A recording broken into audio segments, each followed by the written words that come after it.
Bence müzeler var olmalı, yaşamını sürdürmeli. Çünkü insanoğlu sadece duyduğu veya okuduğu konularla eğitimini sürdüremeyebiliyor.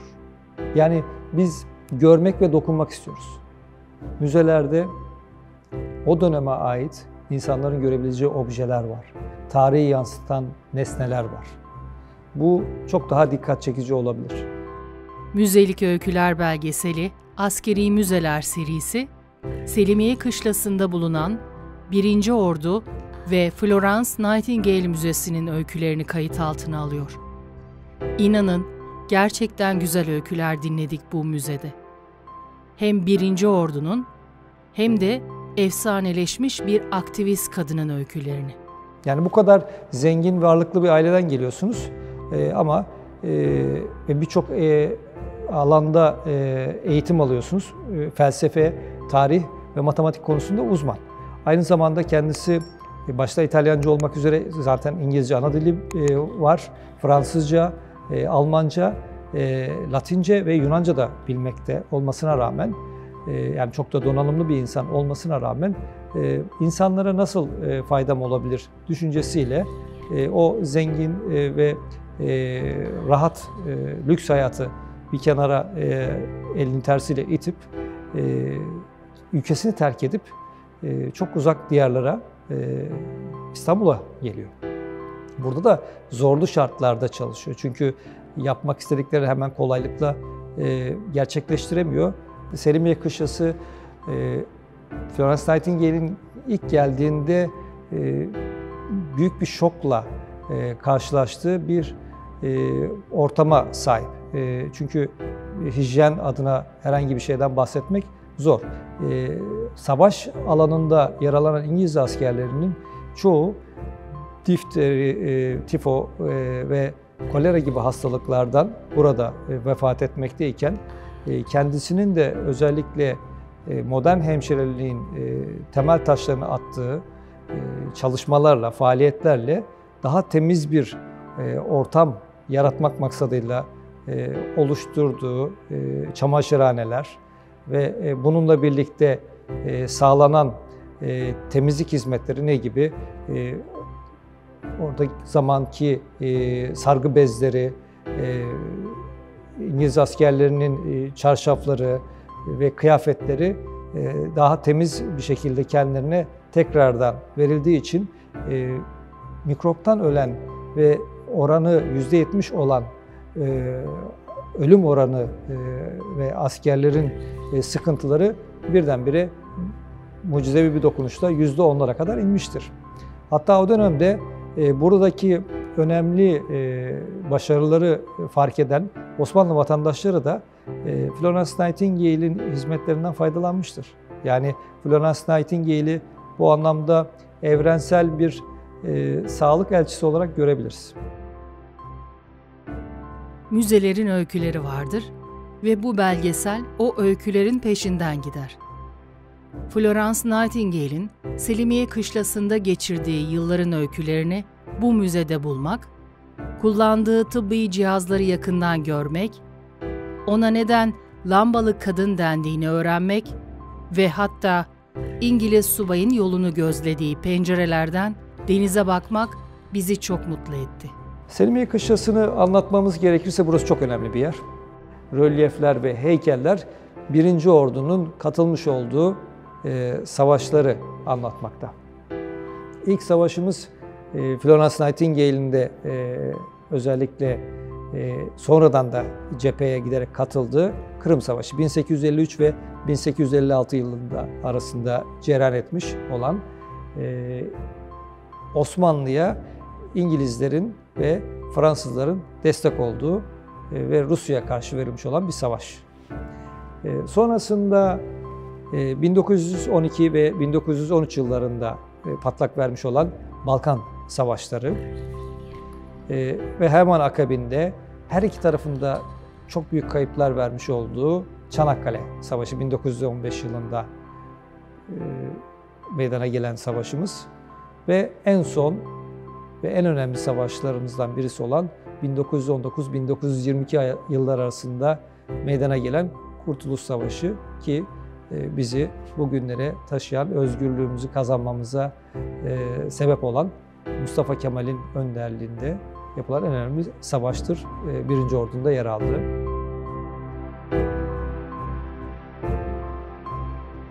Her müzenin kendine ait bir hikayesi, öyküsü var. Bizim müzemizin de aynı şekilde anlatacağı çok şey var. Burası özellikle Florence Nightingale'in ayak izleriyle ve enerjisiyle dolu olan bir yer. Yukarıda John Hobbes tarafından Florence Nightingale'in kraliçeye yazmış olduğu mektubun beste haline getirilmiş halini de görebilirsiniz. Bu İngiltere'de de oldukça meşhur, bilinen bir eser. Şu an burada yine bulunmakta. Kendisinin sonraki dönem, sonraki nesil hemşirelere tavsiye niteliğinde yazmış olduğu mektupları burada görüp okuyabilirsiniz. Yani hem kendisinin hem de kendisi hakkında yazılmış olan eserleri kitaplığımızda görmeniz mümkün. Burası zaten başlı başına hikaye ve tarih olan bir yer. 1. Ordu ve Florence Nightingale Müzesi'ne geldiğinizde sadece efsane olmuş bir hemşirenin öykülerini dinlemeyeceksiniz. Muhteşem rölyeflerle anlatılan Türk savaş tarihini, o savaşlarda kullanılan silahları ve Selimiye Kışlası'nın öykülerini de dinleyeceksiniz. Gittiğinizde muhakkak tarihi, şan ve şereflerle dolu Selimiye Kışlası'nın ambleminin, Sultan II. Mahmut'un ödül olarak verdiği nişanın öykülerini dinleyin. Florence Nightingale'i tek başına sadece sivil hayatıyla anlatmak mümkün değil. Aslında onu Florence Nightingale yapan katılmış olduğu savaşlar ve bulunmuş olduğu askeri ortamlar. Burayı da, yani bu müzeyi de önemli yapan tarihi askeri değerleri. Önemli parçalarımızdan bir tanesi de Osmanlı eserlerinden çok kıymetli bir yatağımız bulunmakta ki yatağın 800 yıldan beri Denizli'nin küçük bir kasabasında, yani Yatağan ilçesinde hem Selçuklu'ya hem Osmanlı'ya savaş silahlarını imal etmiştir. Ve bu bizi belki de çok önemli başarılara götüren önemli bir savaş aracı. Osmanlı'nın o dönemdeki sahip olduğu savaş anlayışını da ortaya koyan bir silahımız. Çünkü bizde aman dileğine kılıç vurulmaz diye bir ifade var.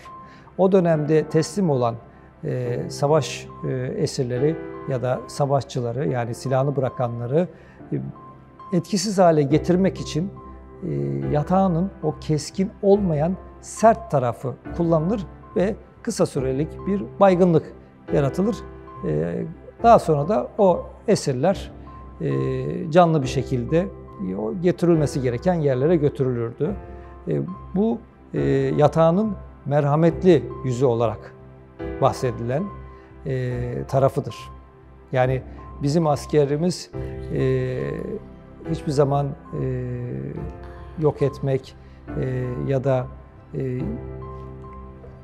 bir şeyi imha etmek anlamında savaşmadı.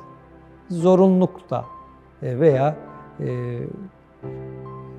ülkemizin çıkarları gereği hareket ettik. Bence Yatağan bunu en iyi anlatan icatlardan bir tanesidir. Bence gerçekten büyük bir icat bu. Hiçbir silahta böyle bir yapı yoktur.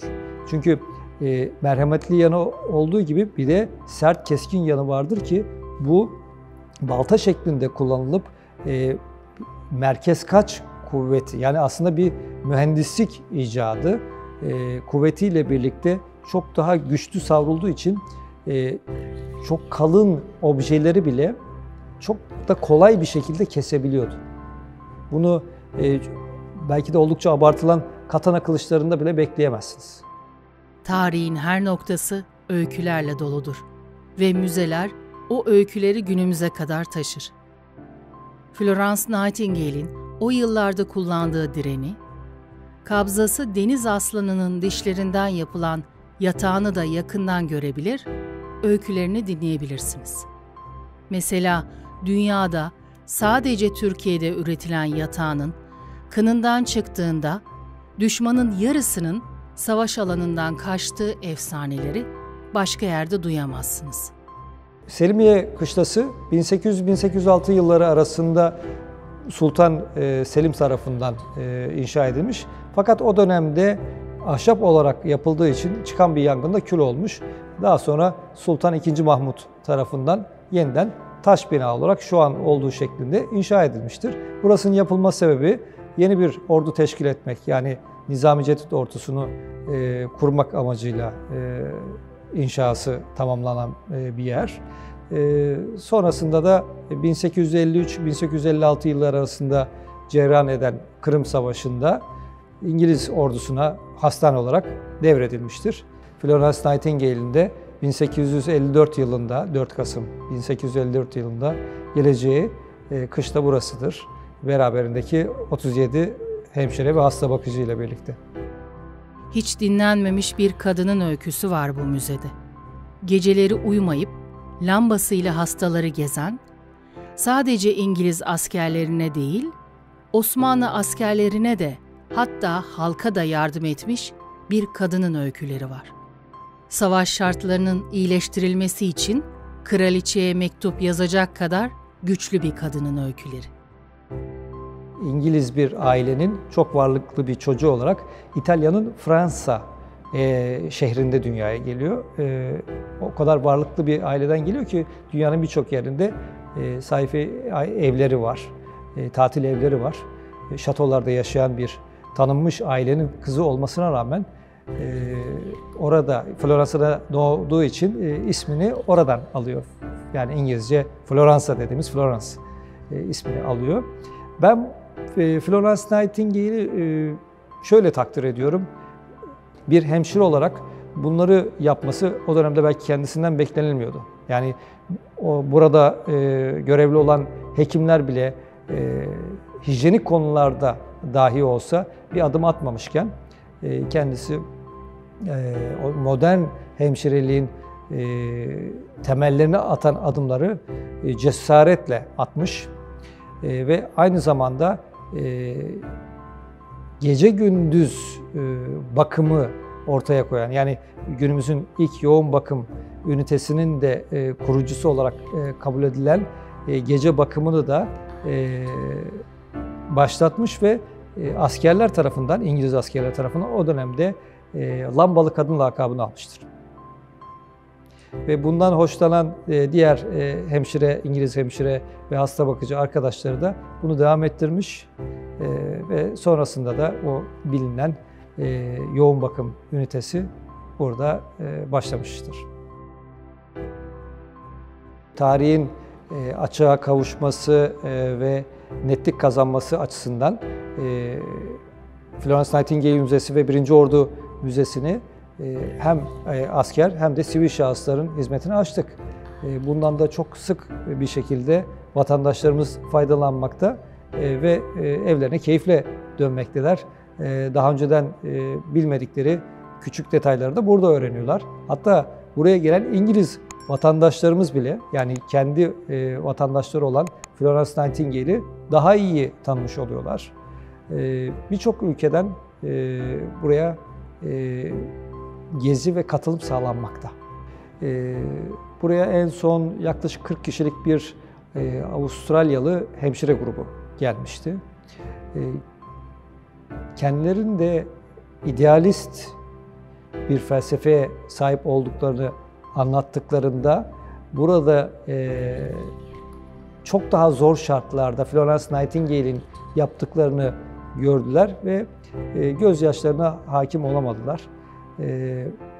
Bu bizi çok şaşırttı. Hatta Florence Nightingale'e sahip çıktığımız için, bu tarihi burada yaşattığımız için hepsi teker teker hem şahsımda bana hem de komutanlığımıza teşekkürlerini ilettiler.